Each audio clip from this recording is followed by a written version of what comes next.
Hello and welcome back to DJCamel Reviews, and it has been a long time and a lot has happened since I've been gone. A lot has happened, hasn't it? So we're all stuck inside for 6 months, 7 months. Who knows what's going to happen, but in this difficult time, I thought it's the perfect opportunity to use all my spare time to start doing some more annoying reviews. So, with No Time to Die, the 25th James Bond film is going to come out in November now. So, I've got loads of time to rewatch all 24 films leading up to the new film. So, I'll just start off with a review of Dr. No, the first James Bond film starring Sean Connery. That came out in 1962, directed by Terence Young. So, the first time I watched this film, which was last year, I really felt that it was dated. I mean, it's how many years ago now? 58 years ago? And it did feel dated to me. They use the James Bond theme way too much. That's like one of the only pieces of music that's actually used in the film. However, rewatching it again tonight, I thought that I was a whole lot more invested, and I think the main character, the main portrayal of James Bond by Sean Connery is really brilliant. And I really felt that it was a solid spy thriller.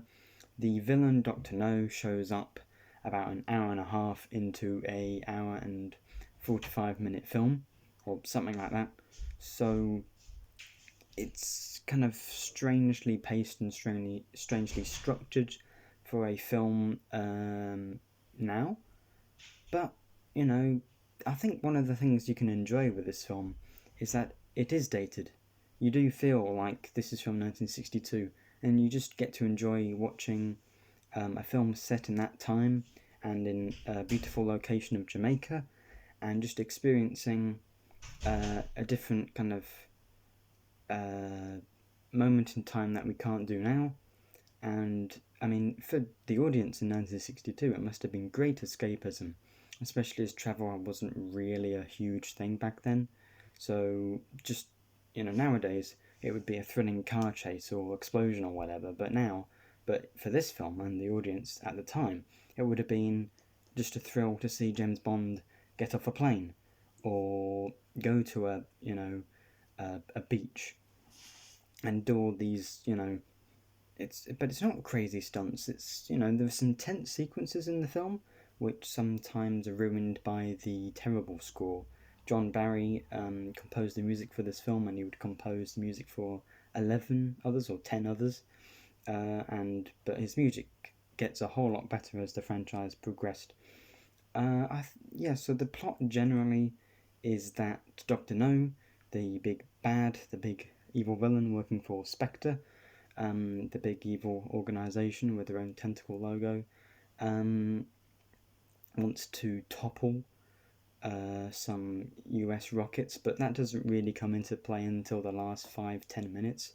So, but that's quite refreshing because a lot of the other James Bond films, I mean, You Only Live Twice and Moonraker, spend an awful lot of time showing you all the spaceship stuff, which just isn't as compelling as the spy thriller things that Connery does in the earlier films. So got a great scene where he goes into his hotel room, and he puts like a little bit of hair on like this cupboard door so he knows if someone's been there, and things like that set this apart from some of the later films. And it doesn't really work all the time, but I think this film sets up a formula, and pretty much any film that's better than Dr. No is a good James Bond film, and any film that's not as good as Dr. No is not worthwhile. I had this pretty low down on my ranking quite recently, but yeah, I think on second viewing, this is a well-made film with a good plot, good performance, nice locations. It has pretty much everything you need from a James Bond film, other than like the action and a good song, because Under the Mango Tree, is that the name? there's like 10 different versions of that cheesy song in the film. But other than that, I don't really have too many gripes with it. It's a good villain, good music. The theme, the James Bond theme, is used throughout, but it's still good. And I enjoy this film a whole lot more than I thought I was going to on second viewing. So I'll give this a solid 7 out of 10. But it's difficult to review this film really because it sets up a formula for another 23 films that are all iconic in their own ways. So I think I appreciate what this film did now, especially as the last time I watched it, I hadn't seen all the others, recently. So I can kind of see how this inspires the rest, and so I have a much greater appreciation for it. So I give it like a 7 or something, and I'll be reviewing the next one from Russia with Love very soon, and I'll see you again on DJ Camel Reviews. Goodbye.